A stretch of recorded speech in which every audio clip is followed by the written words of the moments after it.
Hi, my name is Erin Foster. I'm a Senior Program Specialist with NIET. And in today's webinar, we're going to talk about high-quality academic student feedback in a virtual learning environment.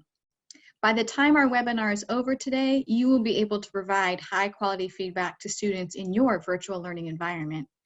But as we learn, I'd like you to think through the lens of this guiding question of how providing high-quality feedback in a virtual learning environment can lead students to mastery of their learning objective. Everything we do as educators is about helping our students learn and master objectives. So even when we think about our feedback, we still need to be thinking about how we can push our students toward that lesson mastery. First, we need to define what high-quality feedback is. And in some cases, feedback is how the teacher responds to student progress, but in other cases, feedback is how the students respond to the teacher's instruction.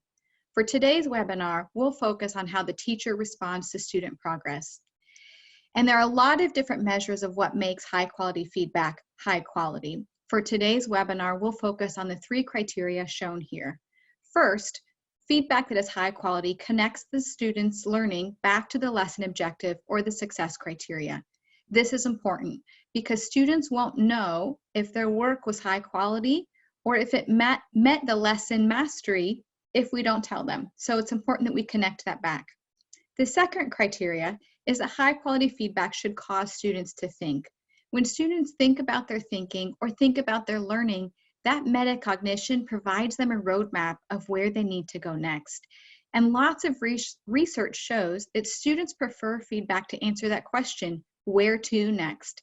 So when we prompt their thinking, that tells them where they need to go.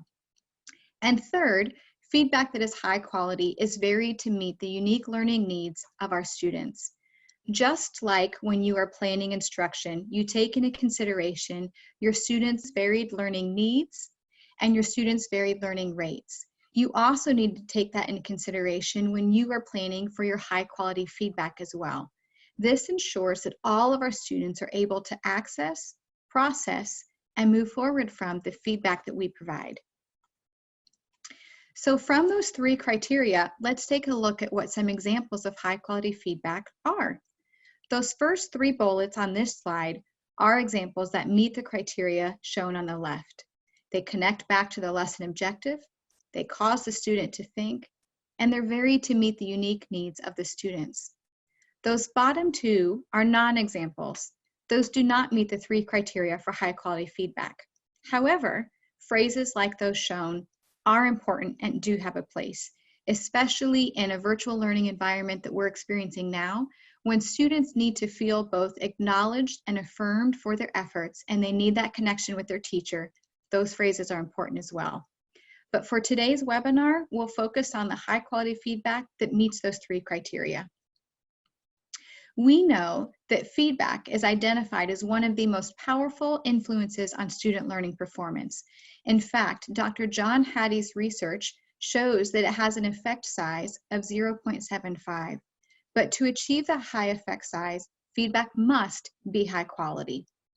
That's why we're spending time today talking about what high quality feedback looks like and how we can provide it.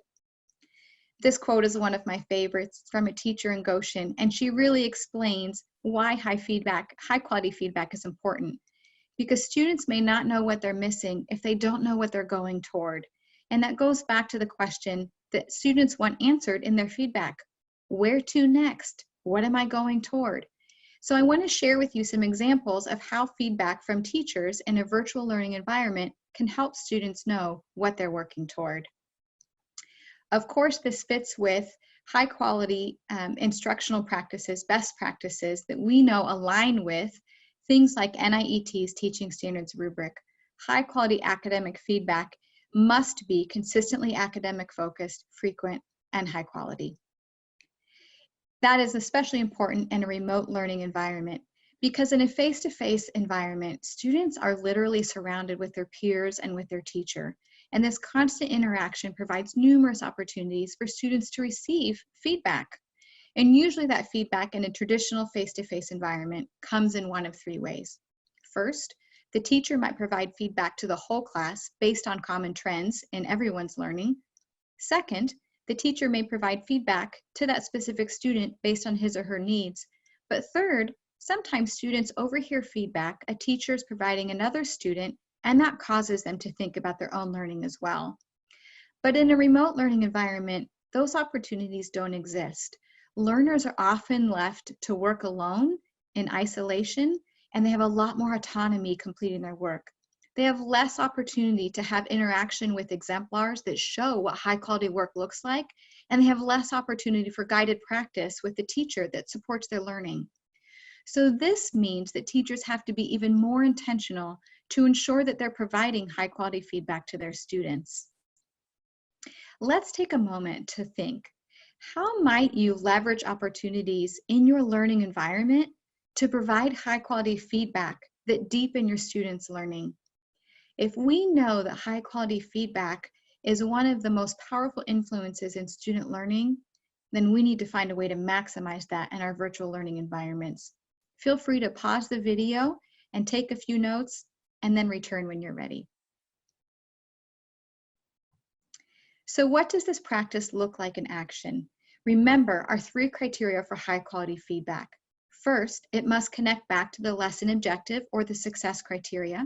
Second, it should cause the student to think. And third, it should be varied to meet the unique needs of students in your virtual learning environment. I'd like to share with you some examples and highlight how each of these examples meet these criteria.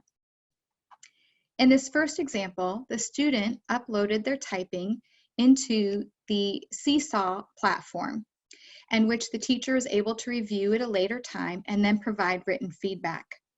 In this particular example, the teacher's feedback takes the student's work back to the lesson objective. In this particular case, the lesson objective was to tell about a time when you turned around your thinking and that changed the situation.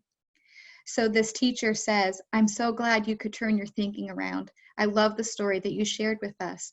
Not only does this teacher affirm the student and encourage them, but it connects their learning back to the lesson objective. In this next example, 4th grade students were submitting their work in Canvas, which is another online learning platform. In this particular example, the student provides answers to 3 questions about Earth's rotation and apparent motion. And the teacher provides this feedback shown below. And I love the underlined part. You showed that you understand the concept of apparent motion. So this teacher clearly identified for the students that their learning met the lesson objective.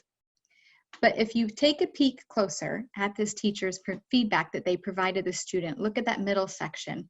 The second question could have used a tiny bit more explaining. So the teacher continues to prompt the student even further in their learning.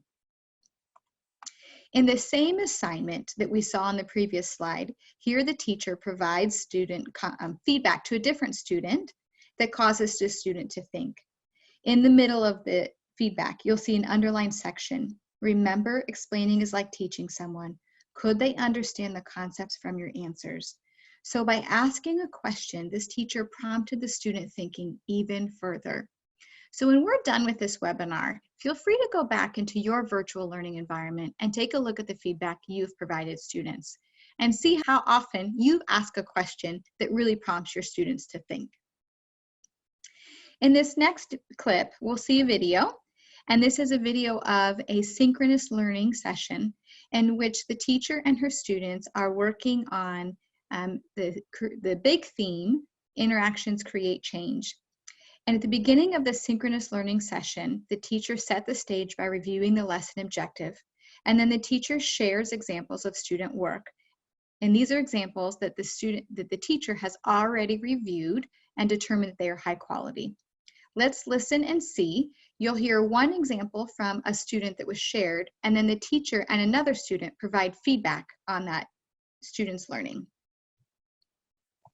Yeah, so did that sick person, Melanie, did they have to touch all of the people? No. Somebody want to talk about Melanie's a little bit more?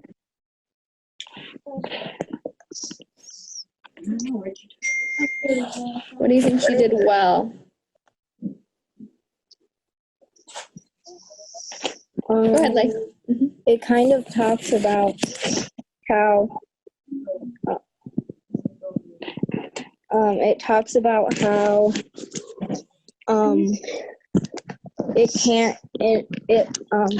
once it affects one person, it starts to spread even more.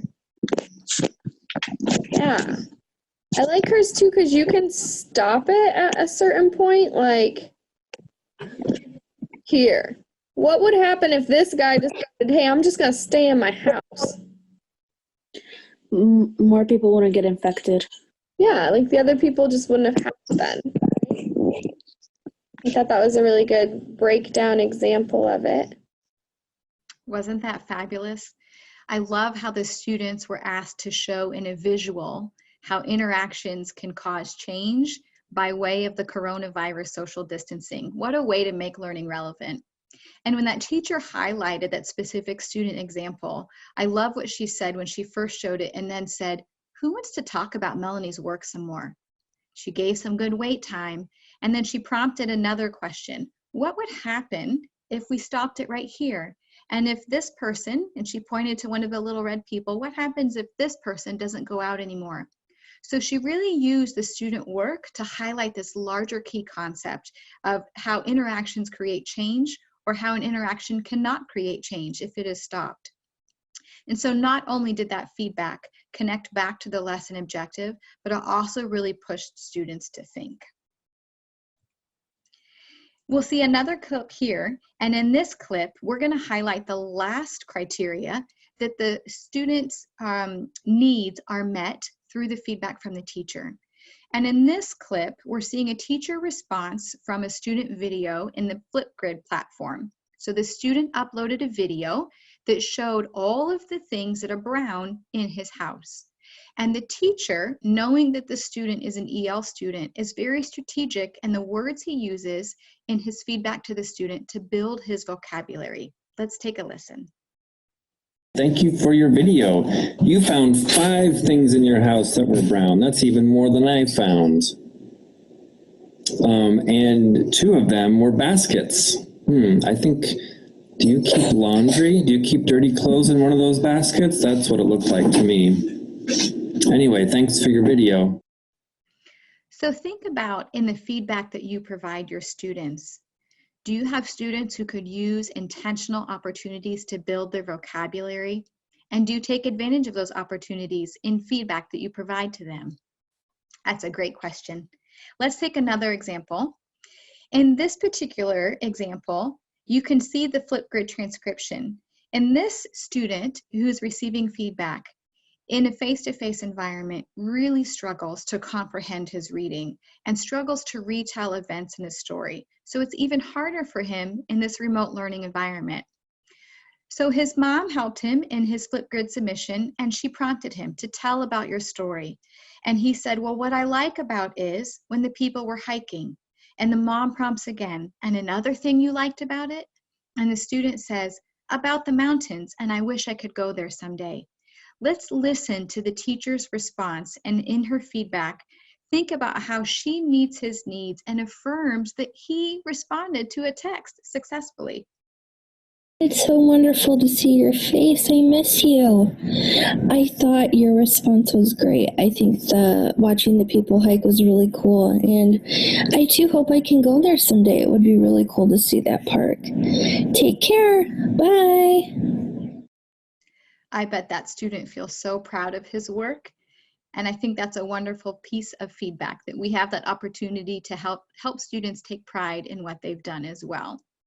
So now you've seen some examples, both written and video feedback, that teachers can provide high quality feedback in a virtual learning environment. So let's recap. We've got 3 criteria. First, high quality feedback should connect to the lesson objective. Second, it should cause students to think. And third, it should be varied to meet the unique needs of students in our virtual learning environments.